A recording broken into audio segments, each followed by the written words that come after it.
Imagine fazer uma única pergunta, e essa pergunta ser tão poderosa, tão incômoda, que as pessoas ao seu redor decidem que você precisa morrer por causa dela. Não foi um crime, não foi uma guerra, não foi uma traição, foi uma pergunta. Essa é a história de Sócrates, o filósofo que foi condenado à morte na antiga Atenas, simplesmente por ensinar as pessoas a pensar. E a pergunta que ele fazia era tão perigosa que acabou se tornando a mais famosa da história da filosofia. A cidade mais inteligente do mundo. Ou será? Para entender essa história, precisamos voltar mais de 2.400 anos para a cidade de Atenas, na Grécia Antiga. Atenas era considerada o centro do conhecimento do mundo. Ali surgiam artistas, matemáticos, políticos e pensadores brilhantes. Mas, ao mesmo tempo, era uma sociedade cheia de orgulho. Os políticos acreditavam saber tudo. Os poetas acreditavam entender a verdade da vida. Os especialistas diziam ter respostas para qualquer pergunta. E foi nesse cenário que surgiu um homem muito diferente. Ele não escrevia livros, não cobrava dinheiro para ensinar e não dizia ter respostas. Na verdade, ele dizia algo muito estranho. Eu sei que nada sei. Esse homem era Sócrates, o filósofo que fazia perguntas. Sócrates passava os dias andando pelas ruas de Atenas, mercados, praças, encontros públicos, em qualquer lugar. Ele encontrava alguém disposto a conversar,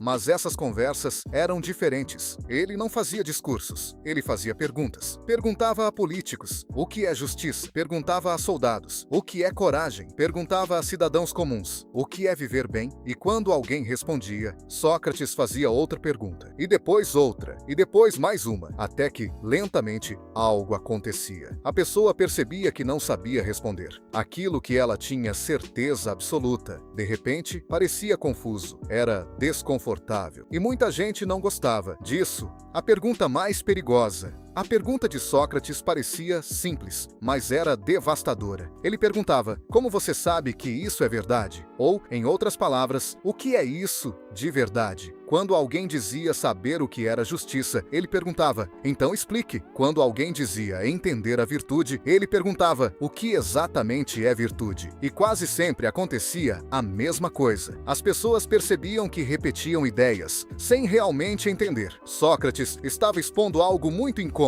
Muita gente que dizia ser sábia, na verdade, não sabia quase nada. Imagine um político poderoso, alguém respeitado pela cidade inteira. Agora, imagine esse político sendo questionado por Sócrates em público, na frente de várias pessoas. No começo, ele responde com confiança. Mas Sócrates continua perguntando. Pergunta, pergunta, pergunta, até que o político se contradiz, se confunde. Finalmente percebe que não consegue explicar aquilo que dizia saber. A multidão começa a perceber, e o político sai da conversa, parecendo ignorante. Isso aconteceu muitas vezes, e pouco a pouco Sócrates começou a criar algo perigoso, inimigos poderosos. O oráculo que começou tudo. Existe um episódio curioso que ajudou a transformar Sócrates em uma figura ainda mais controversa. Um amigo dele foi ao oráculo de Delfos, um dos lugares mais sagrados da Grécia. Ele fez uma pergunta simples: existe alguém mais sábio que Sócrates? A resposta do oráculo foi surpreendente. Não. Sócrates ficou confuso. Ele não se considerava sábio. Então decidiu investigar. Ele começou a conversar com políticos, poetas e artesãos famosos e percebeu algo estranho. Essas pessoas sabiam algumas coisas, mas acreditavam saber muito mais do que realmente sabiam. Sócrates chegou a uma conclusão famosa. Ele era considerado o mais sábio, porque era o único que reconhecia a própria ignorância. A juventude começou a imitá-lo. Com o tempo, jovens de Atenas começaram a acompanhar Sócrates. Eles observavam suas conversas, aprendiam seu método de questionamento e começaram a fazer o mesmo. Eles passaram a desafiar políticos, professores e figuras respeitadas da cidade. Imagine jovens questionando autoridades em público, expondo contradições, mostrando que muitas pessoas consideradas sábias não sabiam responder perguntas básicas. Isso começou a irritar muita gente, especialmente os poderosos. E então surgiu uma acusação que mudaria tudo.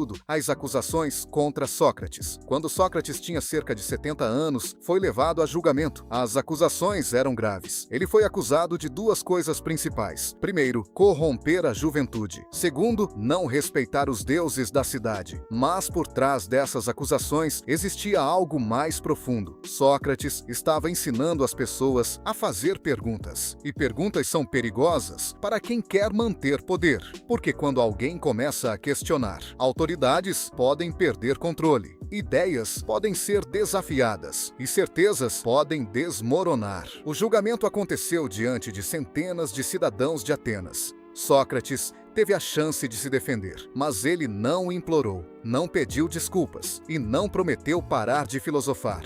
Na verdade, ele fez exatamente o contrário. Ele disse que sua missão era continuar fazendo perguntas. Segundo Sócrates, questionar as pessoas era uma forma de ajudar a cidade. Era como acordar alguém que estava dormindo. Ele chegou a comparar Atenas a um grande cavalo preguiçoso e disse que ele era como um mosquito que incomodava o cavalo para mantê-lo acordado. Muitos jurados ficaram irritados com isso e condenação. Depois das defesas e acusações, chegou o momento da votação. Os jurados decidiram. Sócrates foi considerado culpado. Agora restava decidir a punição. Normalmente, o acusado sugeria uma pena alternativa, mas Sócrates fez algo inesperado. Ele disse que, em vez de punição, ele merecia ser recompensado pela cidade, por ajudar as pessoas a pensar. Isso enfureceu ainda mais os jurados. Então, veio a sentença final. Sócrates foi condenado a morrer bebendo veneno, conhecido como cicuta. Seus amigos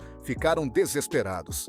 Alguns planejaram ajudá-lo a fugir da prisão, mas Sócrates recusou. Ele acreditava que fugir seria desrespeitar as leis da cidade, mesmo que a decisão fosse injusta. Então, no último dia, ele passou horas conversando com seus amigos, falando sobre filosofia, sobre a alma, sobre a morte. Quando chegou a hora, ele pegou o copo com o veneno, bebeu calmamente e continuou conversando enquanto o efeito começava. Pouco a pouco, seu corpo foi paralisando, até que finalmente ele morreu. A pergunta que sobreviveu: os inimigos de Sócrates pensaram que, ao matá-lo, suas ideias desapareceriam.